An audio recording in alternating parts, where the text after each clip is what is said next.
Pujya Swamiji, distinguished guests, ladies and gentlemen. IBPC is honored, and we're all honored to host Swami Brahmavihari Das to speak about spirituality and positivity in facing the future. Indeed, spirituality and positivity are essential elements or qualities that we all need, whether we are dealing with the present or with the future as it unfolds. And as they often say, the future is always right in front of us. The future is upon us, as it is said. In this context, challenges such as the COVID ought to be passing phenomenon, although as we experience it, it seems to be such an overbearing imposition. And to deal with it, I think spirituality and positivity are key attributes, key strengths that we need to cultivate. These are irrespective of the faiths or the religions that we follow, because all religions subscribe to these essential positive elements. And Swamiji has kindly agreed to speak to us. He's got an illustrious background. He has been initiated way back when he was 16, and he was in the UK in Leicester, and he had just completed his GCSE and A levels and would have been ready to go to Oxford or Cambridge, but instead he chose to become a monk. And as Economic Times said, he is the monk that sold Ferraris to become a monk. He shunned or gave up on a luxurious life that he had otherwise. So I think there is much to learn, and without further ado, I would like to plunge into the program this evening and request Surinder Singh Kandari, our dear mentor, to say a few words and also introduce Swamiji. Surinderji. Namaskar, Swamiji. Good evening, ladies and gentlemen.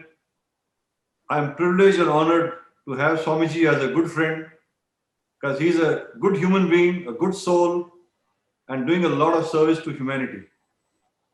And we are privileged to have him on this board today to speak to us and give us his words of wisdom. A few details about Swamiji.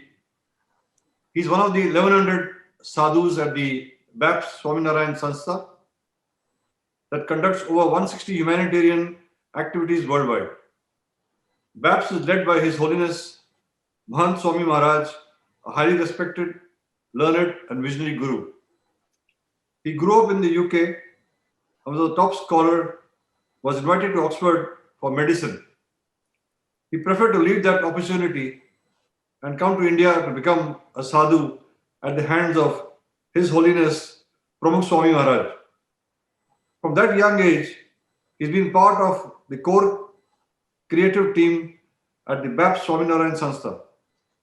He has been a part of the team that conceptualized the Akshadarams in Gandhinagar, Delhi, and one being built in New York.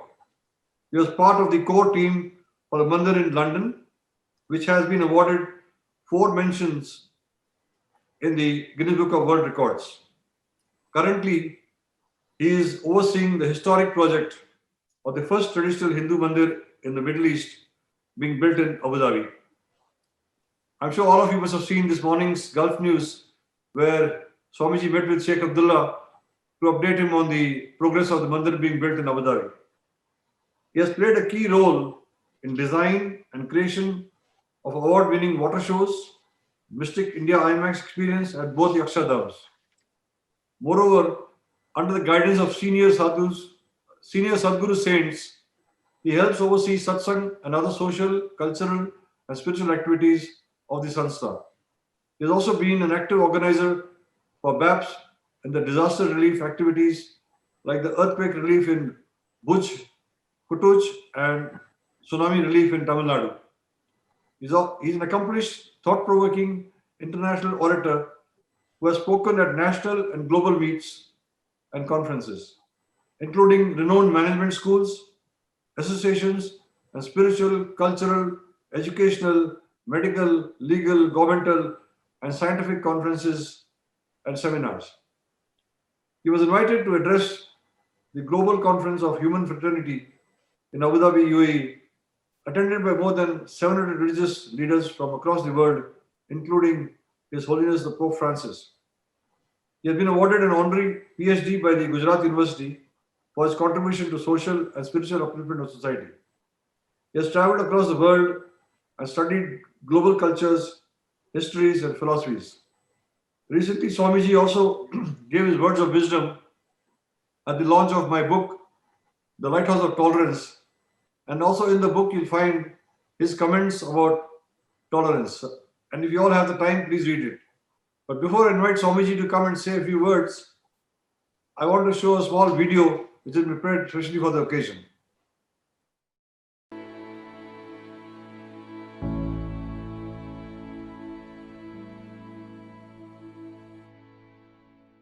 Having grown up in Leicester, UK, Brahmavihari Das Swami was initiated as a sadhu by Pramukh Swami Maharaj in 1981. Since then, he has been part of the core creative team of BAPS Swaminarayan Sanstha and played a leading role in the creation of Swaminarayan Akshardham complexes in Gandhinagar and New Delhi in India, as well as the upcoming Swaminarayan Akshardham in North America. Currently, he is overseeing the historic project of the first traditional Hindu Mandir in the Middle East, being built in Abu Dhabi. Brahmavihari Das Swami also oversees the global outreach work of BAPS and in that capacity has interacted with religious, national and community leaders from around the world. He is an accomplished and sought-after speaker who has spoken in international seminars and conferences around the world, inspiring leaders, scientists, students and youth through his insightful and practical talks infused by his deep study of global cultures, histories and philosophies. For his contributions to social and spiritual upliftment, he has been awarded an honorary PhD from Gujarat University.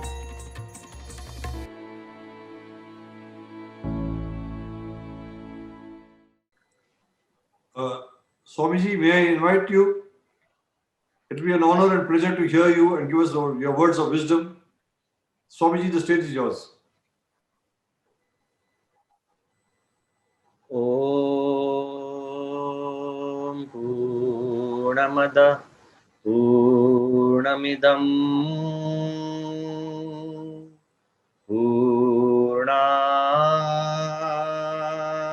Purnamudachyate Purnasya Purnamadaya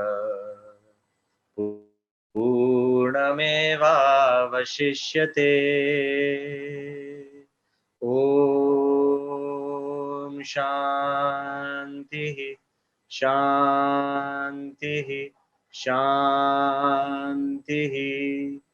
Shri Swaminarayan Bhagwan ki jai. Akshar Purushottam Maharaj ki jai. Radha Krishna Dev ki jai. Siyavar Ramachandra Bhagwan ki jai. Umapati Mahadev ki jai. Guru Hari Pramukh Swami Maharaj ki jai. Guru Hari Mahan Swami Maharaj ki jai. Pramukh Swami Maharaj Shatabdi Mahotsav ki jai. Abu Dhabi Mandir Mahotsav ki jai.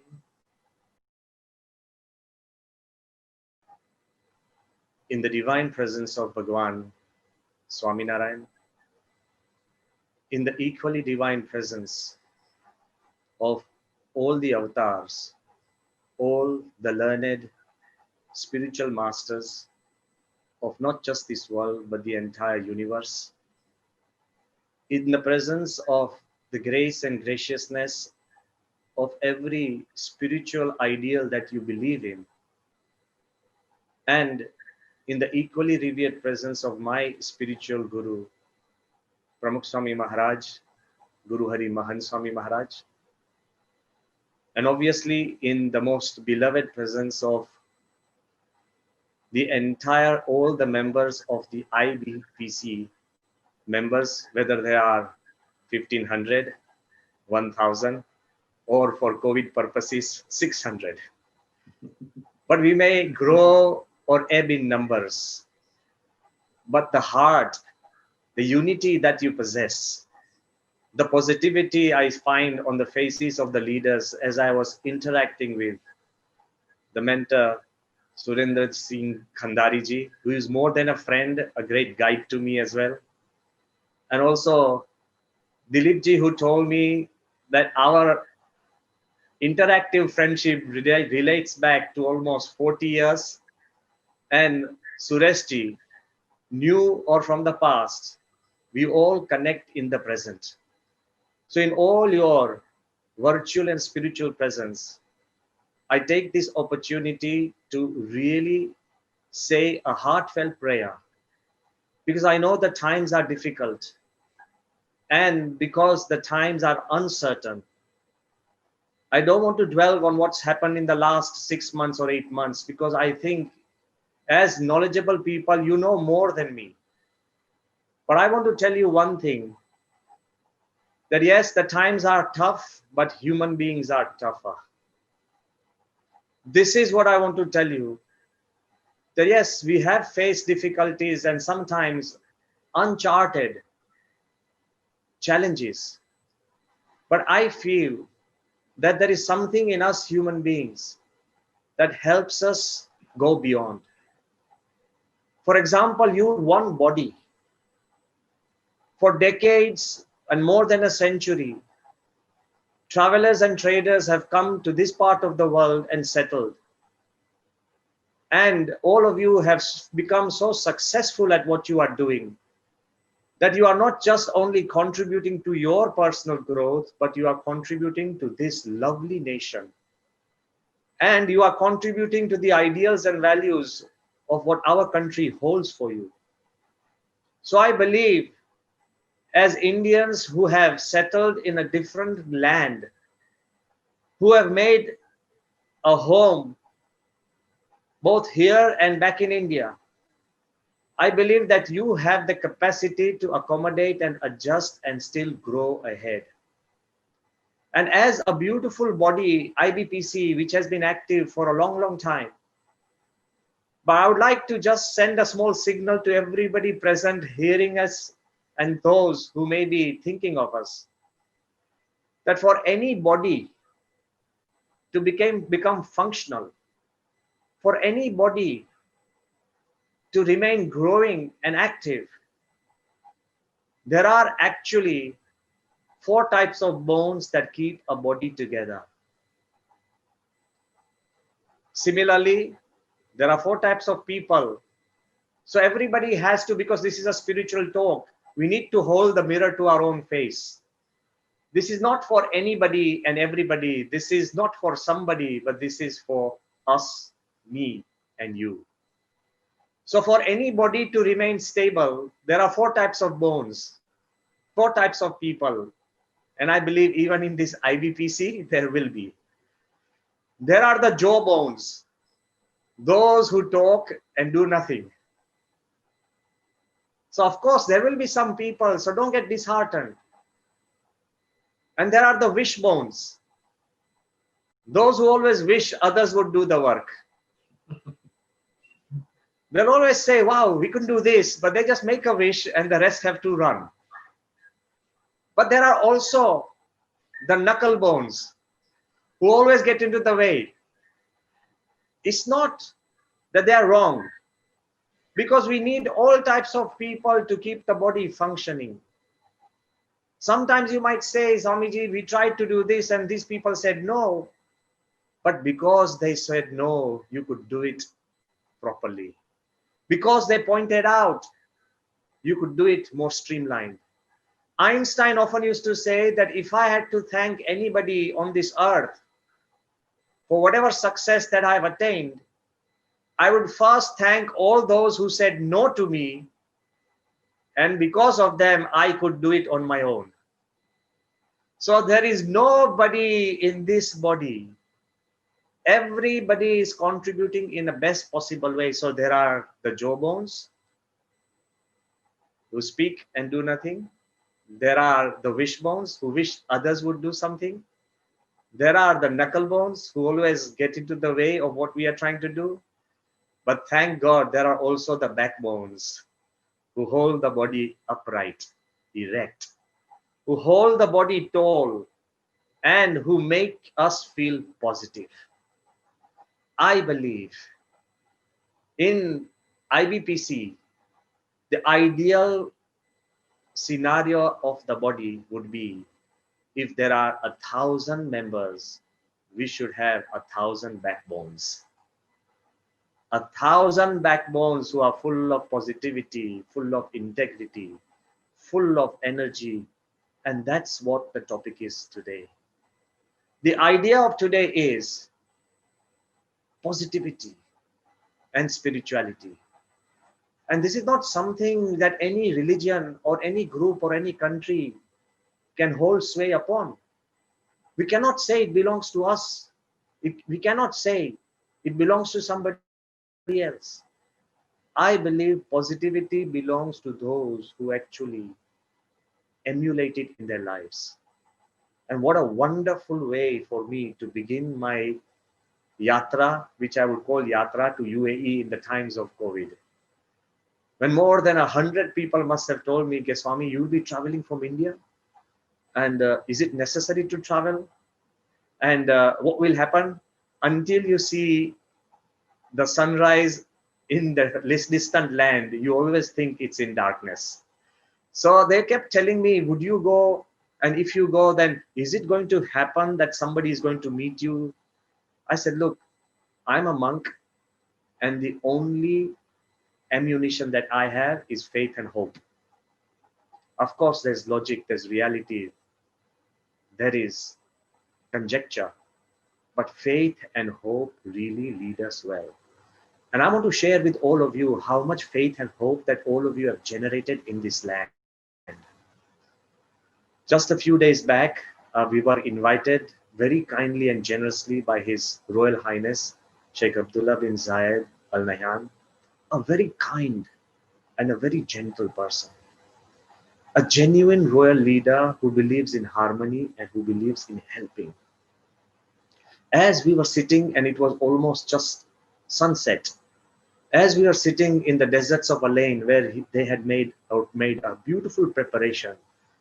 And one of the things His Highness said, which is very important, and I think all of us should understand, to make ourselves more functional and more positive.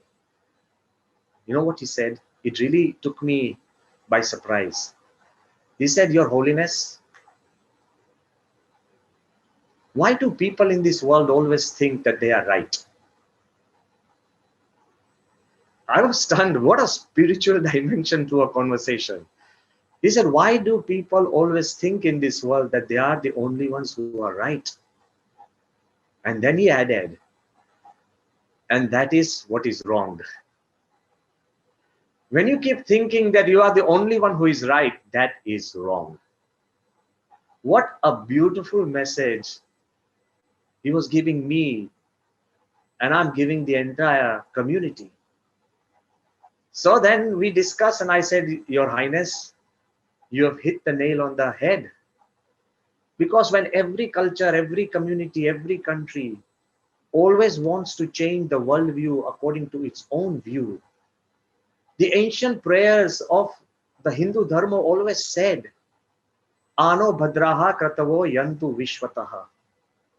Let noble thoughts come to us from every side. The spiritual master of His Holiness Pramukh Swami Maharaj, Yogiji Maharaj often said, Maru te saru evu nahi, saru te maru. What is best is mine. That should be our attitude, not mine is always best. If you have an open mind, and if you can accept the goodness from everywhere and in everyone, then you become the receptacle of goodness, a reservoir of goodness that rises beyond everything that is on this earth. Another thing His Highness, His Royal Highness mentioned, which is again very important. He said, yes, Your Holiness, whatever that has happened because of COVID, one thing I'm sure that everybody has learned, that this COVID pandemic has brought all of us closer together. Look at the positivity. The COVID pandemic has brought all of us closer together. It has brought the world together, while every scientist, every country is sharing information, is trying to struggle and find a vaccine that's prepared by Russia or China or America or local or any country, is been tested in so many different countries and different races and different communities, because everybody is trying to find a cure to a pandemic, and it has to be a global cure. So I'm not trying to really tell you or forcefully make you see, but His Royal Highness told me that the COVID pandemic has brought the world together. It has brought the nation together, all the Emirates. It has brought communities together. Now we only trying to judge people as COVID positive or COVID negative. You don't ask what country, what caste, what color, whether you're educated or not. You could be the boss, but if you're COVID positive, wow, that makes a difference. So suddenly all our parameters or divisions have suddenly changed. The borders have disappeared. So yes, it has brought the nation together, communities together. And I believe you also understand, it has brought the families together.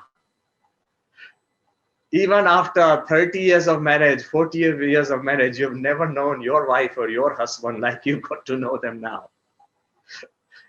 And you never spend so much time. Everybody was telling you, oh, you never spend time, and no, because you're a great businessman, you always have time for others. Now they're saying, okay, now you can spare time for others. You spent enough time.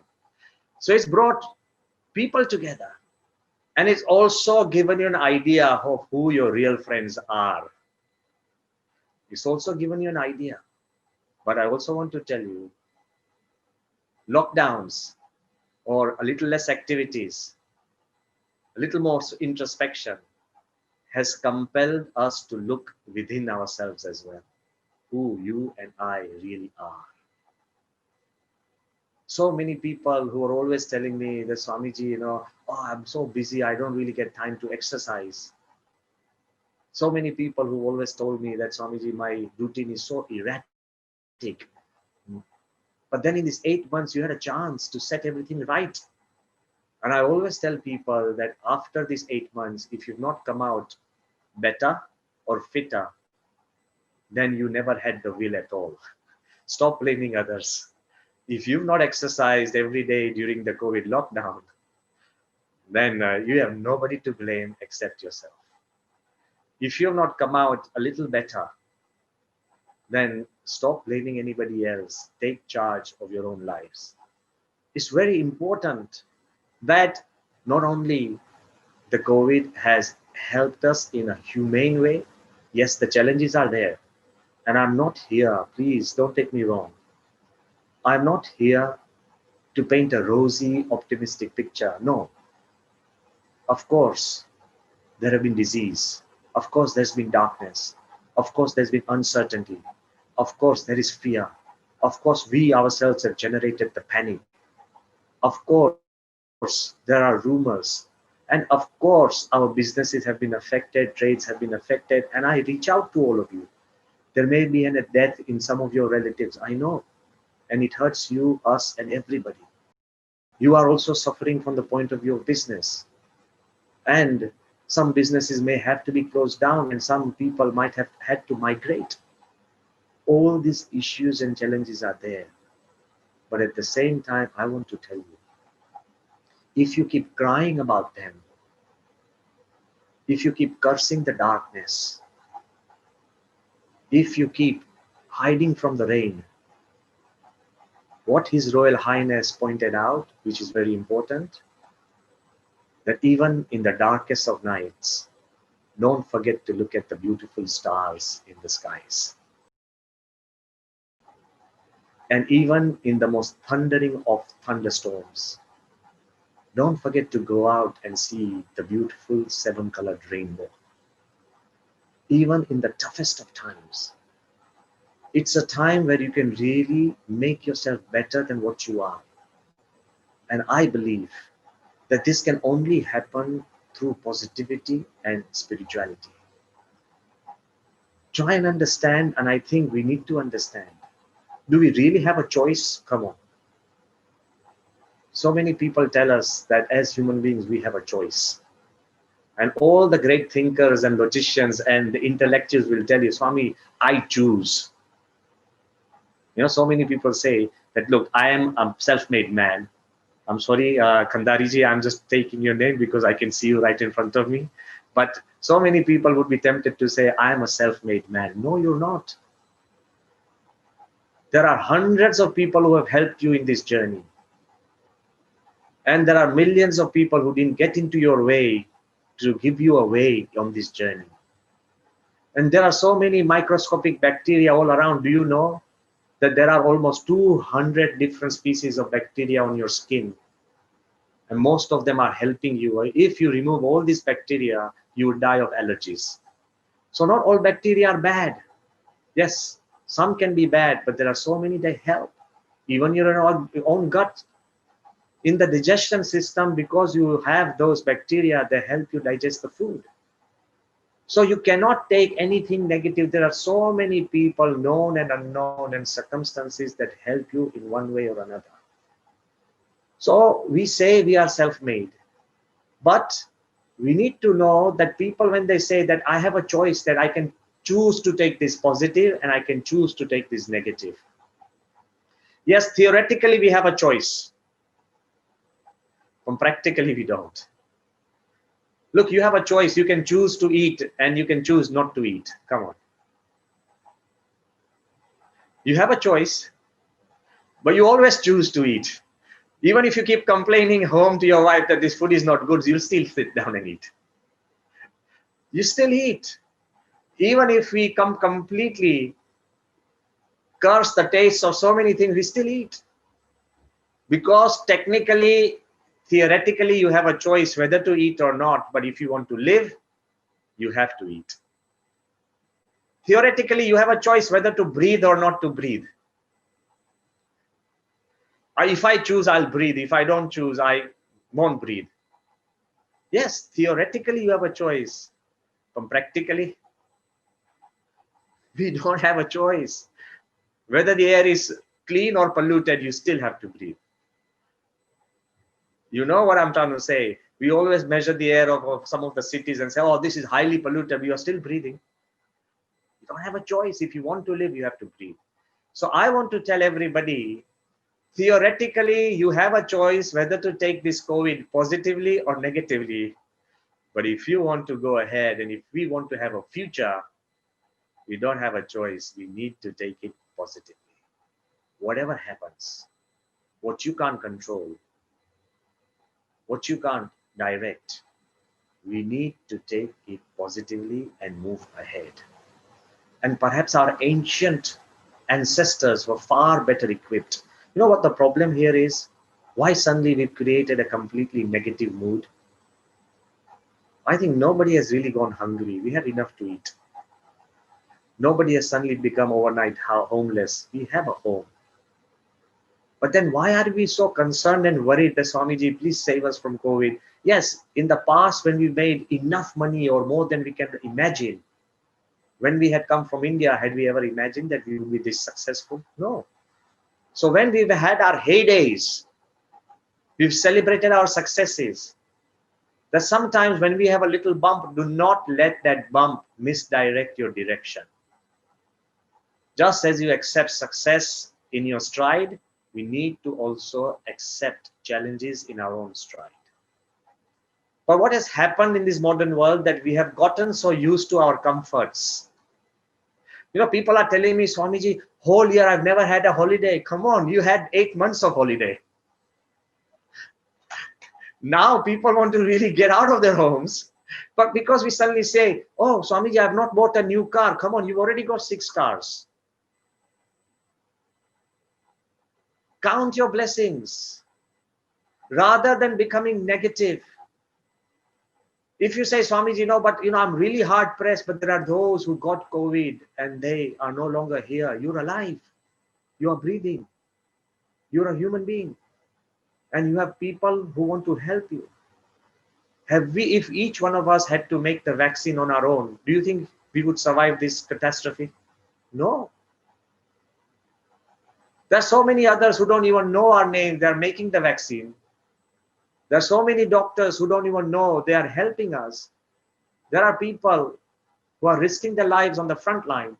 So I want to tell you that do we have a choice to take anything negatively? We don't. We have to take things positive. History tells us when Edison experimented with 10,000 different materials to find the filament of the light bulb, and he failed 10,000 times, and somebody, tried to comfort Edison and said, I'm sorry, sir, we just failed 10,000 times. He said, no, we haven't. We have just discovered 10,000 ways which won't work. So then we will find a way that will work. They have never taken anything negative. Not at all. When the beautiful story of David and Goliath, David was a small boy. And when he was singled out to fight Goliath, the mighty warrior, who was huge, more than 10 foot tall. And it was agreed that from both armies, only 2 soldiers will fight. And the one who wins, their army is considered a victor. The rest has to give way, surrender.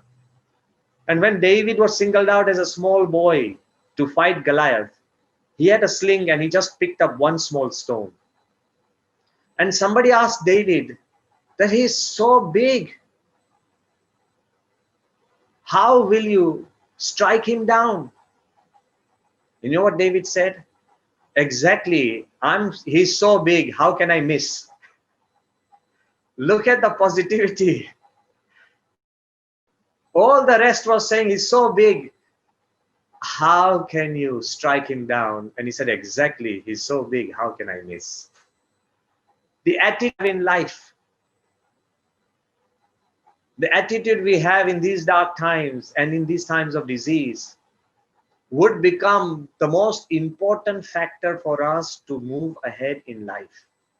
And I'll tell you that this is not something that I'm trying to say, but this is a complete sociological, anthropological, and a political research that was done for the sake of the entire world.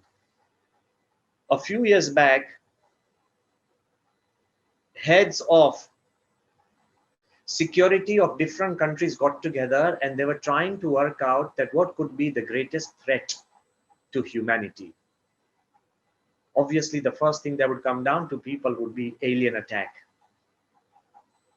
Now, if aliens come, and we sometimes think, oh, if alien comes, they'll be friendly. Come on, if we human beings go to another planet, we are not just going there to say hi, hello. We are trying to search for minerals. We are trying to search for another land where we can inhabit. We are trying to search for things that can really help us grow. So if aliens come to Earth, they're not going to come here to say, hey, hi, hello, humans, how are you? What are you doing? No. So they say one threat could be an alien attack. The other threat to the human beings could be a huge super volcano that erupts and suddenly fills the entire climate and suddenly we all die. The other threat could be a giant earthquake. When plates underneath, they start moving and there's no way we can survive. Another threat, they said, that it could be a meteorite strike. If a meteorite strikes the Earth, then there's no way we can survive. Human beings would die. Another threat, they said, suddenly when the sun is burning and there just could be a huge sun flare. A simple sun flare could incinerate the Earth completely. We are in such a precarious, balance that a simple sun flare could incinerate the Earth. Then somebody said that there could be an intergalactic cloud of a material, a hazy material that could pass between the sun and the earth, and the sun is blocked out for more than a year, and suddenly the earth would completely freeze and die, and life as we know would completely disappear. Another thing they said that could be a big threat to the earth would be man-made nuclear war. We always talk about it. You know, the greatest paradox on this earth is, which I always keep asking, that never before in the history of mankind have there been more peace conferences, books written about peace and harmony. Never before have there been more discussions on peace, campaigns for peace, awareness for peace, protests for peace. And never before even spiritual people have lectured for peace. And yet the greatest paradox is the largest earning industry on this earth is armaments. We all talk about peace. We all talk about peace. And look at the paradox. Are we really serious? So they say a nuclear war could be the end of all human beings as we know. Suddenly the environmentalists are telling us climate change. Before anything could happen, a climate change could completely disturb the entire environment of the earth, and we would start dying as a species. Complete change. But they also say that because of our experimentation, we may just generate a superbug. Whatever the reality is about this COVID-19 virus, but suddenly if man generates a superbug, which man himself cannot find a cure to, then it does not take long. You know, we don't need to be so arrogant. I really want to tell you honestly. Somebody worked out the weight. The size of a COVID virus is 70 nanometers. 70 nanometers. So the amount of COVID virus that is infecting the entire world, if you can gather that together and weigh it, is just less than 1 gram. A virus weighing less than 1 gram is holding the whole humanity at ransom. You understand that? You don't need to be so arrogant saying that, okay, we control the world. No, there are so many other forces that control the world. So in this research that was done, they singled out so many different scenarios, whether it's a meteorite strike, a sun flare, a volcano, whether it's a nuclear war, whether it's climate change, whether it's a superbug. Then they've also considered artificial intelligence. That if we create machines or robots who are more intelligent than human beings, actually, I tell you, it's so easy to create something more intelligent than us, definitely. We take pride, but we find it difficult to even beat computers at chess.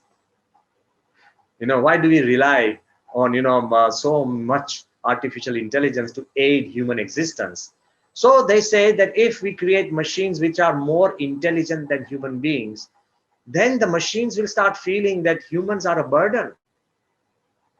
You know, just as every time we downsize our company, we use the word, oh, I made it optimum. So we get rid of the people who we feel are not contributing. So these artificial robots will feel that, oh, to the growth of the world, human beings are no longer contributing. Because what are we doing sitting at home, getting entertained and doing nothing else because everything is done by everybody, all the machineries. So once we become superfluous, the artificial intelligence robots will feel, oh, human beings are a burden. So they would do us that favor of getting rid of us. So they say artificial intelligence in the initial stage would be helpful, but in the later stage would become a challenge. So all the while they are predicting different scenarios, but then the final conclusion, I believe that all listeners should listen very carefully. They said the final conclusion is the greatest threat to the existence of human beings, much faster, much quicker than all of these challenges put together, is negativity. Why are we so negative? When we say we are the most civilized civilization, when we say we are the most informed, when we know the depths of the oceans, the measurements of the stars, when we are so well read, when we are so well equipped with technology and tools, and when we have so many creature comforts, then why are still we are the most negative mindset that we possess? Why the slightest lockdowns make us feel lonely? Why a single argument at home, we start contemplating divorce? Why the smallest thing creates suspicion? Why so many peace talks have to be done to solve border disputes? I ask you very gently and genuinely, despite the fact we've become such a knowledgeable, and yes, I want to tell to everybody in Dubai, you are living in much greater comfort, and hats off to this nation and the rulers and the leaders and all of you, that the measures that you have taken, despite the fact there's so many footfalls in this nation from different countries, the measures that you have taken and the strictness that you've observed has really, all the health protocols, whether it's mask, whether it's sanitization, whether it's social distancing, whether it's testing, all the precautions that you have taken and you are following to the core and to the dot. I personally believe that it's very important that we feel that we should be thankful. But then again, why are we so negative in our hearts of heart? Why do we spend so much time in gossiping about others? Of course, somebody might have had a hard time. Somebody has just gone bankrupt. Somebody has had difficulties. Why do we spend so much time discussing the negatives of others when there's so scope in discussing the positives? I want to ask each one of us that until and unless we create a positive and a spiritual climate, we will never be able to breathe in positivity. The latest research of WHO tells us, that more people commit suicide than all the numbers of homicide, terrorism, and wars put together.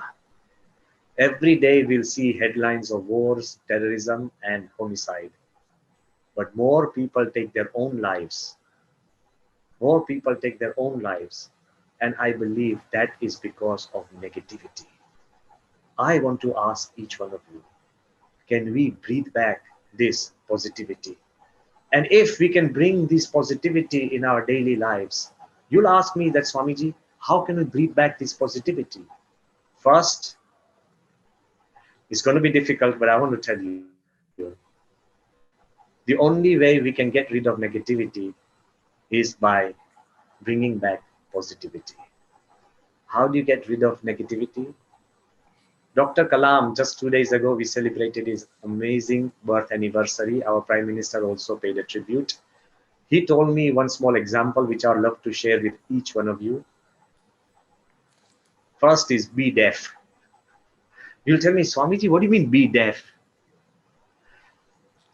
Be deaf meaning, he gave me an example that once there was a colony of mice and they were living, because the only place the mice would live would be on the ground and underground. Some big builder bought that land and he dug up that ground. So all these mice were becoming homeless. And as they were struggling to find new burrows and everything, they saw that where they used to live, suddenly, foundations were done and 100-story building was being constructed. So all the mice got together. He said, what has happened? What has grown out of the land that we once owned and now no longer own? So all the mice are gossiping amongst themselves and they say, well, what's up there? So about 50, 60 mice, the brave ones, the young ones, they volunteer and they want to go up, they want to climb.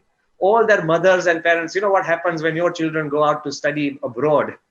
You make so much fuss and you get so worried that I'm going to lose my children, that you advise them and you constantly haunt them and you really worry about them. So all these mice, the colonies, the elders got together and they're all telling the younger ones who are trying to climb up, and they say, hey, please be careful. And if you go to the first floor and the second floor, and if you can't get higher, please come down. Don't take any risks. Make sure, because we are always born to be on the ground and underground. On the ground and underground. But then these brave 50, 60 young mice, They start going up, fully decked, and they've got all their resources and refreshments, and they're going up. And while they're going up, all the people, all the little mice under on the ground, they are shouting to, okay, go ahead, please take care, don't worry. If you are hesitant, come back, don't worry. There's nothing about success or failure. Then they see that 10, 15 mice, they fall. Once somebody is injured and they fall, some are dead and some are really wounded. Again, in society of the mice, they start worrying that, oh God, what's happened? We shouldn't have gone. We told them there's nothing up there. Why did you go? But then the 15 or 16 are going up and up and up. Again, everybody's shouting, hey, to their own children, come back, come back, come back. To everybody's surprise, all the rest return back, but there is one mouse who keeps going up and up, up and up, up and up, up and up. While all the colony and all the people, the entire society of mice is shouting that, okay, it's enough. You don't need to go further, enough. Suddenly this mouse goes right to the top. And then when he returns back from the 100th floor, everybody is there to welcome him. Everybody is there to shake his hands. And everybody is saying, wow, you're the hero. And to everybody's surprise, he was the only mouse who was deaf. He could not hear the noise of society. Because he was deaf to the negativity that was going on, he could be positive. Anything that's negative on this earth, be deaf to it. First, when you close out all that sound, then your positivity will continue to grow and grow and grow. I request you, empty yourself from the negative thoughts. If you have a glass of water, and I say, I pour the water out, then what do you have? A glass of air. The glass is not empty. It's empty of water, but it's full of air. But now if I ask you that empty it from air, how do you empty a glass of air? You can't empty it. It's not possible because air is everywhere. But there is a way. You fill it up with water, air will be displaced. So negativity surrounds us everywhere in this earth. Negativity surrounds us everywhere. The only way to be positive is to fill yourself with positivity. And in conclusion, I would want to tell you that there are 3 things that you should do to fill yourself with positivity. And the most important factor is that what President Kalam often told me, that wherever you are, stop seeking help. Become the help giver. Dr. Kalam always told me that I have learned a secret from His Holiness Pramukh Swami Maharaj. Is what can I give? Even at the age of 90, when I look at Pramukh Swami Maharaj, I always think that he's always saying, what can I give to this person, that person, this person, and everybody. So the idea is, what can I give? Even if it's a small child, can I do something that brings a smile to that child? I remember when Dr. Kalam was walking in the courtyard of our Ahmedabad temple, he was surrounded by almost 50, 60 reporters and media men. At that time, there was a very critical decision about our nuclear energy and nuclear reactors was going on. It was talk of the town. And when Dr. Kalam was surrounded and all the media panelists were about to ask him a question, first thing Dr. Kalam said, that I am here to offer you, to give you free partnership. Now, being India and being Ahmedabad, if anybody gives you anything free, take it. Who would not take it? So when Kalam Sahab said that I'm here to give you a free partnership, all the media men, they put their cameras down, their notepads down. He said, yes, Mr. President, so what is that free partnership you want to give us? He said, I want to make you free partners of an initiative of bringing a smile to our nation. So print something that brings a smile. Write something that brings a smile. Do something that brings a smile. Go home and say something that brings a smile. You are a free partner in bringing smiles to people. He said, what can I give? If you ask yourself that what can I give, even today, after this small talk is over, pick up the phone and ask somebody, okay, how can I help? It's very important. When you are positive, you will generate positivity in everything and everyone around you. So first is what can I give? But there might be some people who are so mean, who don't want to give anything. You know, one man was drowning in a lake, and the people on the shore, you know, were asking him, please give us your hand, give us your hand, give us your hand. And he just didn't want to give because he was so mean. But when one man came and said, okay, take my hand, then he took his hand and he was saved. Most of the time we think that we get ahead by getting, but in life we get ahead by giving. You have come at a time and you are in a position that when you can give, please ask, what can you give? God has given us more than we have bartered for. So what can we give to others, our family, people, the simplest people, from advice to smiles to even help, a shoulder, anything that will make you a positive personality. The second thing, those who can't give, I said, there might be personalities who can't give. Then what can I forgive? Okay, you can't give, but don't keep carrying hurts, old hurts in your life. Grow over them. Once I was in the Ahmedabad temple, one young man came to me. He says, Swamiji, I'm so tired. I want to take my life and I want to end my life. I have been really, life is not fair and I've been hurt. I said, what's the problem? He says, Swamiji, if he was somebody else, then fine, I could agree. But if it's my own father, it got a bit serious. I thought, then how can I really meddle into something that is very personal?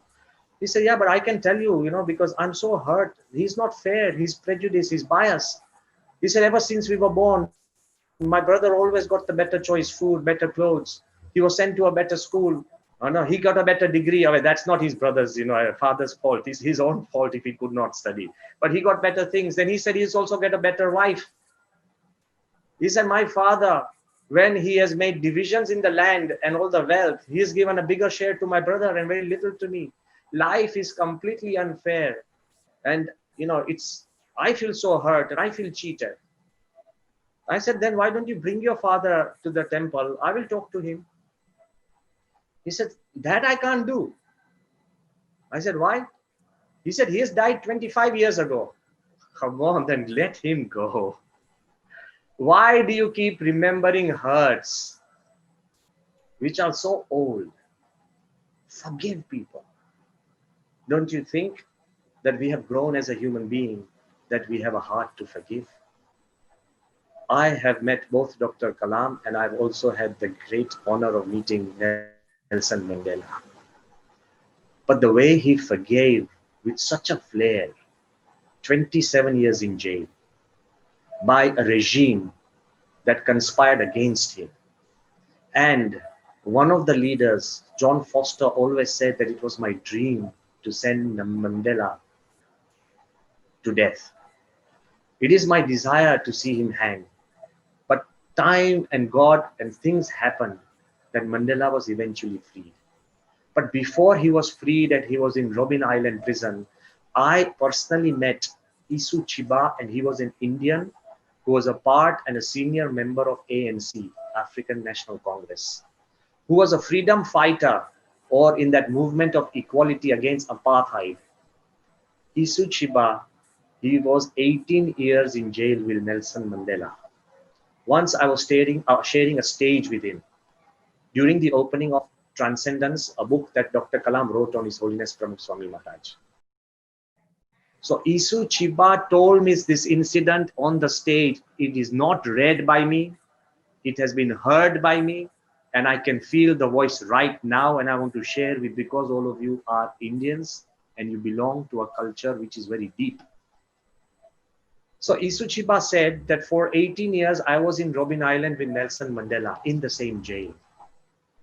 He said, Swamiji, we were so humiliated and so hurt by the supremacist regime at that time that I cannot really even express my hurt. And then he said, Swamiji, I had just recently been married in India.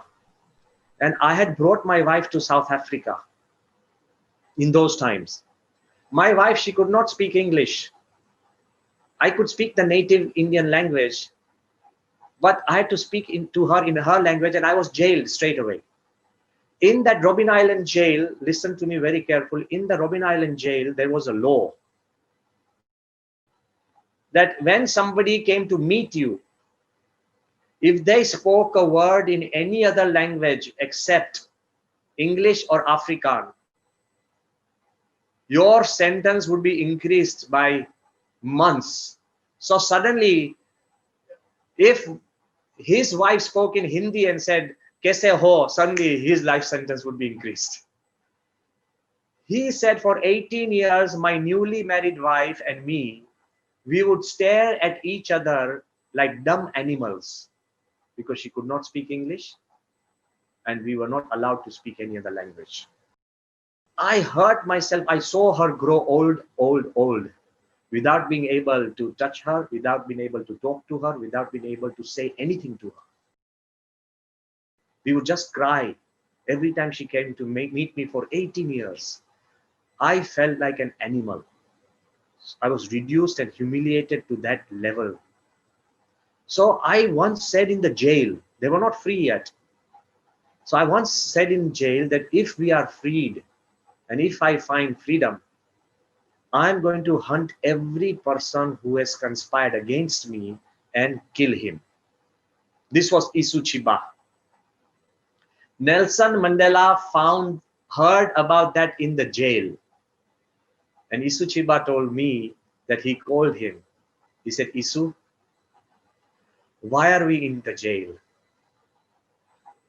And he said, for liberty. Nelson Mandela said that liberty without equality and dignity is worthless.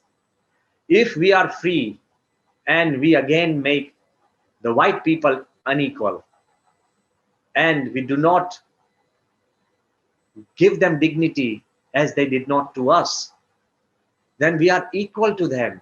So liberty without equality and dignity is worthless. And you know what he made him resolve?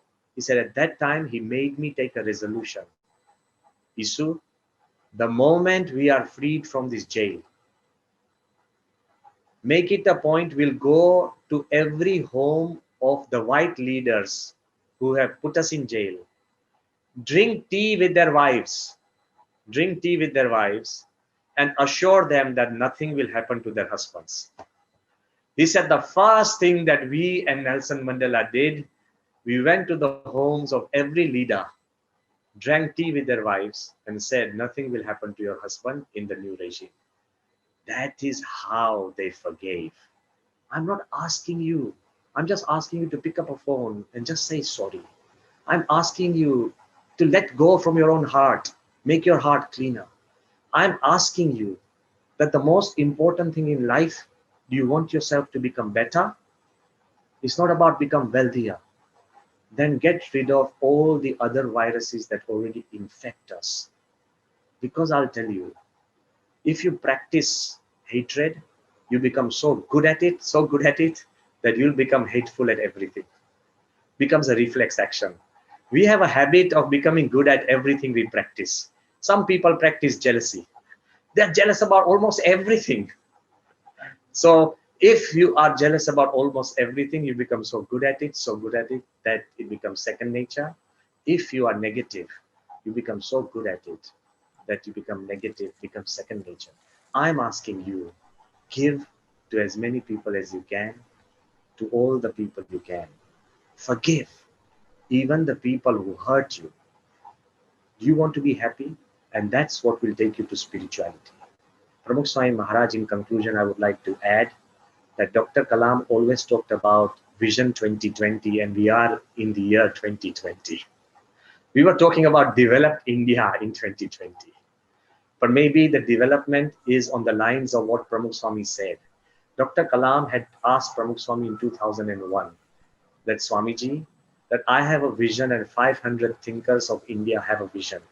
that India and the world should develop in 5 areas: healthcare and education, then agriculture, number 3, IT, information technology and communication, number 4, infrastructure, meaning electricity, water, roads and buildings, and number 5, Dr. Kalam had said, critical technology.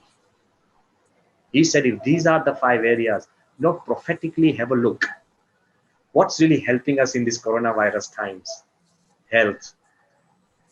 Fine. Suddenly, education has become more important, virtual education. We are struggling how to educate our children. Third thing, information technology is linking us together, is bringing the world together. Okay. Fourth, infrastructure, meaning all the water, all the electricity, everything is important right at this time. Fifth, agriculture, food, right food, nourishment, immunity. We're all talking about that. Eat the right stuff. That's become important.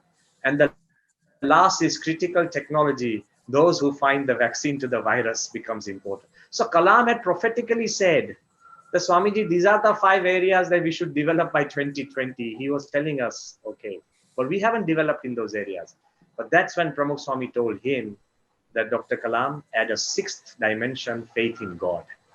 Without faith in God, we will not be able to produce upright, morally correct and ethical human beings. Even if you have the best roads, the best buildings, the best healthcare system, the best systems, but if you have third-rate human beings, then that's not a great civilization. So faith in God is something that is generated in these times. I would like to conclude that our ancestors were armed with faith in God and hope. They did not have the tools, but because of that, human beings have passed through plagues after plagues, pandemics after pandemics, droughts and famines. We have passed through World War I, World War II. In World War II, almost 5 million people were relocated and displaced. 2 million children were sent to foster homes for 2-3 years. We are just having a problem of keeping our children in our home, and we think we have a problem. We don't have a problem. I believe because of faith and hope and greater faith in God, there will be a future. So I want to tell you that have positivity, have spirituality, keep praying, be faithful. And if you have that faith, you will have the power to rise anywhere. Once a small boy, he was on the ocean, and he used to say that I'm going to shout to the world that once when I become big, I will make a small boat, and in that boat, I will go to the center of the ocean and I'll tell the world that I've conquered the ocean. So he gets into a small boat, but on the seashore, the waves are small, the fish are small. But when he goes into the middle of the ocean, and before he reaches the middle of the ocean, because of a great storm and great waves, the boat capsizes. And as the boat starts sinking to the ocean bed, the boy still tells that I'm still going to shout to the world and say that I've conquered the ocean. Why? Such a mighty ocean could not keep a small boy on his chest. Here I am at the bottom of the ocean, keeping the entire ocean on my chest. So I am positive and I have won. So let the times get darker, may you become brighter.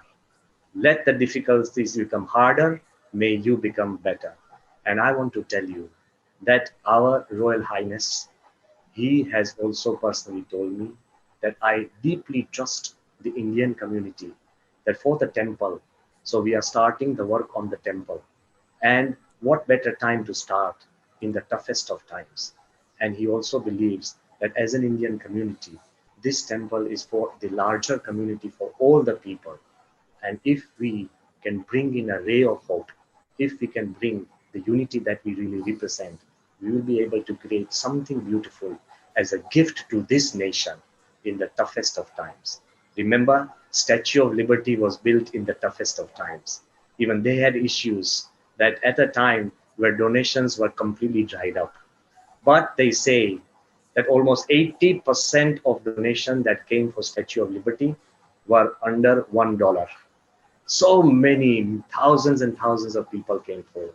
So I do believe that when we are trying to work and when we are trying to breathe in positivity, let positivity shine through our lectures, not just lectures, through our voices, not through voices, through our thoughts and through our actions. May we unite and serve not just this nation, but our country and civilization. These are my prayers to the entire body, because I want to see 1,000 backbones and no jawbones, no wishbones, and definitely no knuckle bones. Thank you, and lots of love to all of you. Thank you, Swamiji. Your Holiness, it has been a great just hearing you. It's a blessing for all our members, all of us who is here. I've got a few questions which has come to me from the members, and I wanted to put them to you with your kind permission, sir. So first one is a simple one. How is the progress on the temple construction right now, given the COVID challenges and all? So I will tell you that during the COVID time, when the peak time, we really don't know when the peak is going to be anyway. But during the early times of COVID, and because there was restriction from traveling from Dubai to Abu Dhabi, most of our resources were going from Dubai into Abu Dhabi, and that was difficult times.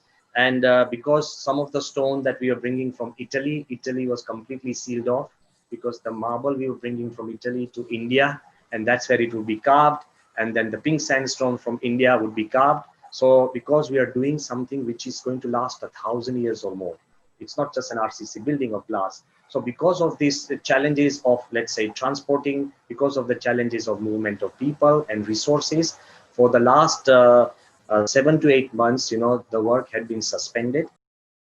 And now, after also having a very beautiful dialogue with the royal leadership and the support of everybody, in this month of October, we are going to start full-fledged. So the foundations have already been done, for everybody's information.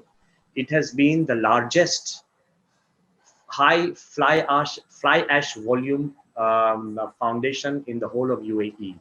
It was done in one night, where we've got about 55% fly ash and concrete, and there's no steel that is being used. So it is being done in the traditional manner, and all the foundations are very well done.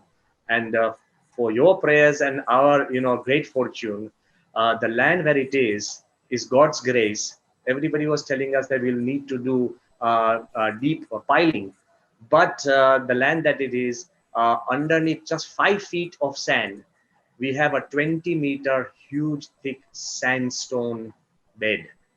So it is almost rock solid.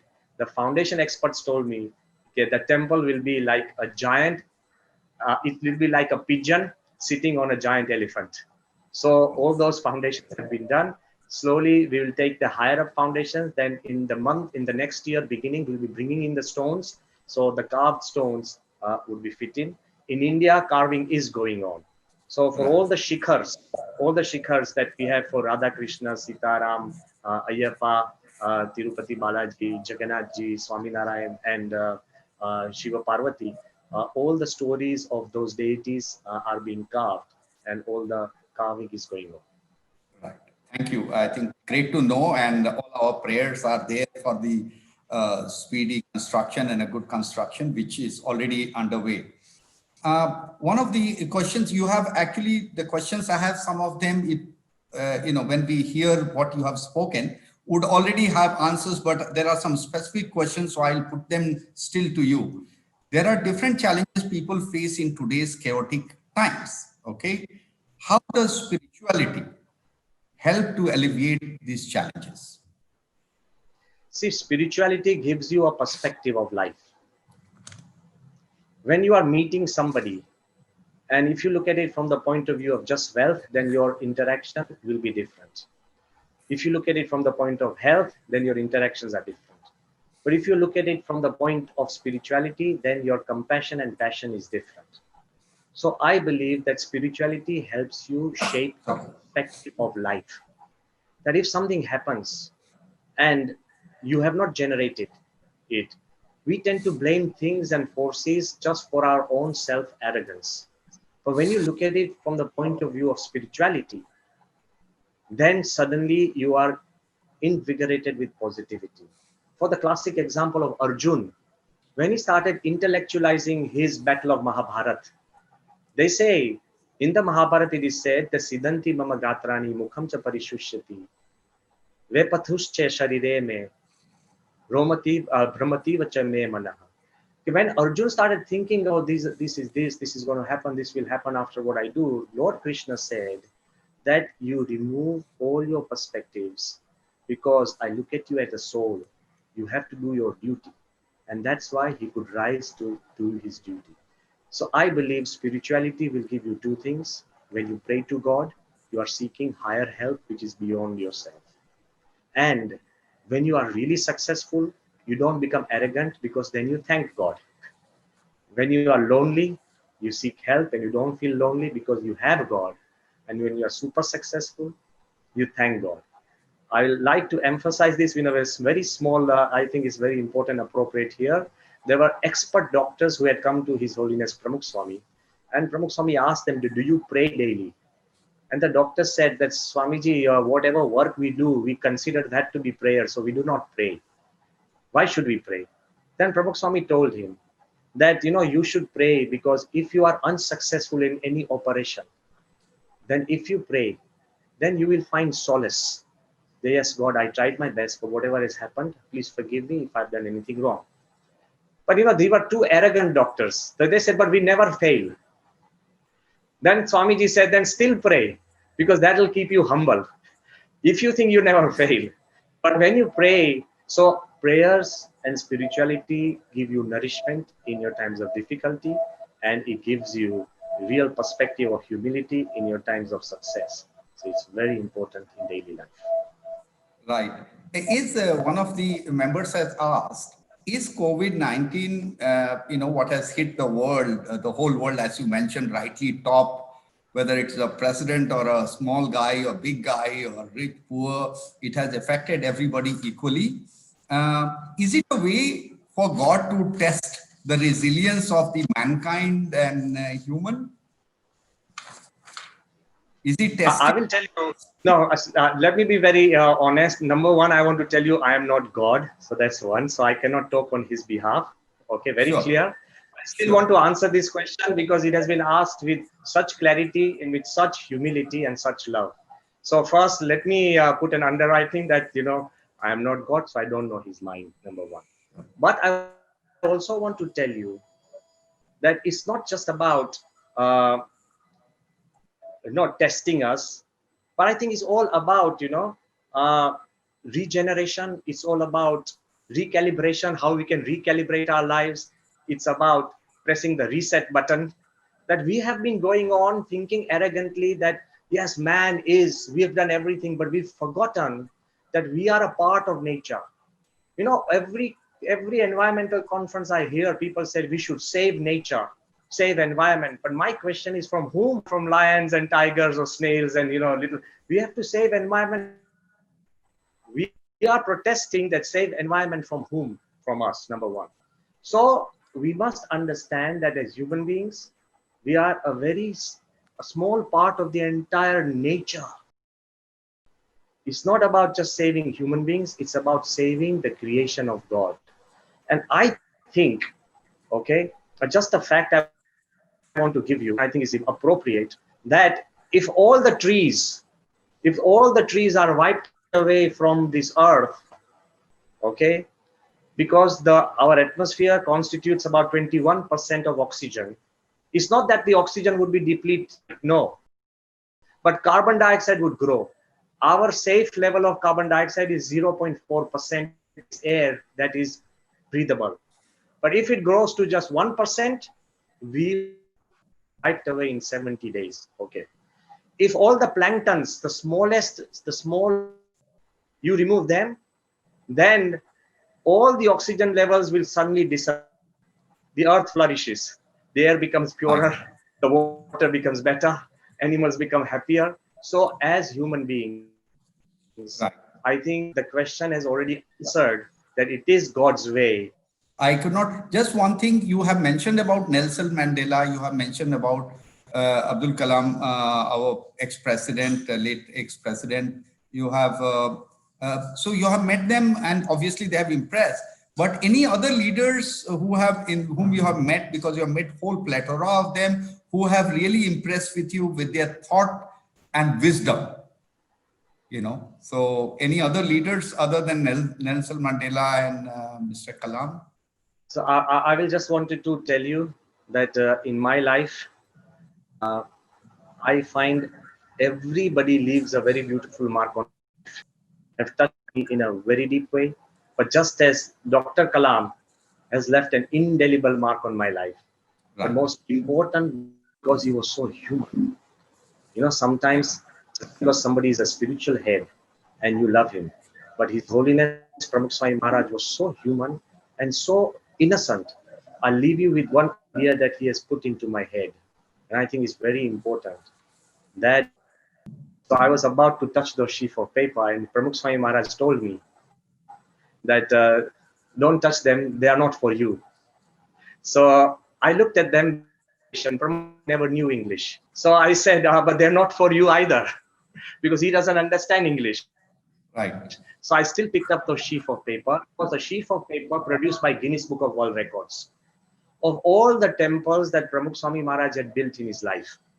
Okay, so it was hundreds and hundreds of temples, and I think now before he passed away, he had built around 1,200 temples across the world, of the likes of Akshardham and amazing temples which are functional and they change people's lives. So I asked Pramukh Swami from the sheaf of paper that, okay, you have built so many temples. Which is the 5th temple you built? He could not remember. I said, when did you build the temple in Surat? He said nothing. I said, what about the temple in Delhi? He remained quiet. So I started asking him questions which the Guinness Book had prepared. And then very gently he told me, first in Gujarati, and I want to give this message to everybody, which is ever for me in my life, and especially for all of you because you are successful. You know what he said? Okay, those who build temples don't make a list, and those who make lists can never make a temple. Wow. We in our lives always make lists of our achievements. We are too small on this earth. We are too small on this earth. Caesar has gone. Alexander the Great has gone. The greatest and the mightiest leaders have gone. And we still think that we can't give anything. I believe Pramukh Swami told me that if you keep making a list of the goodness that you have done, you'll never be able to do good. And those who want to do good, just do it. So my request is that he has touched my life in the best way, and all the leaders whom I've met, you name them, have left an impression. But even today, all 3 of you who are before me and all the participants who are listening, yes, you leave a mark on my life. So my life is a sum total of everyone who has helped me and prayed for me. And with that, I would like to say that, and today, your presence and what you have spoken has touched all our lives. In some way, we have become richer in thought and thinking, and the advice that you have given about love, brotherhood, peace, and positivity in adversity, what you have given. So I really want to take this opportunity, first of all, to thank you on behalf of the management of IBPC, the Governing Council, and all the members, those who are present on this webinar and those who will be seeing the videos later, on behalf of them, for your time and such precious thoughts that it all came like a blessing to us. So really, thank you very much for blessing us with your presence today. At the same time, I would also like to thank Mr. Surendraji, who is our mentor and a part of IBPC, for organizing this and spearheading this. So it's a really great initiative. I'm sure everybody has benefited today, and I can feel it already in us. So thank you very much for coming, and look forward to seeing you physically, at the right time, when the time permits. That will be again another blessing for you. And I also invite all of you. Soon all the activities of the temple will begin. I want each and every one of you to participate in the best possible way. Let's show the world in the darkest of times, we could create the greatest of lights. Please be with us in huge civilizational work. Thank you again. My Absolutely. prayers. Thank you, Swamiji. Thank you very much. Namaste.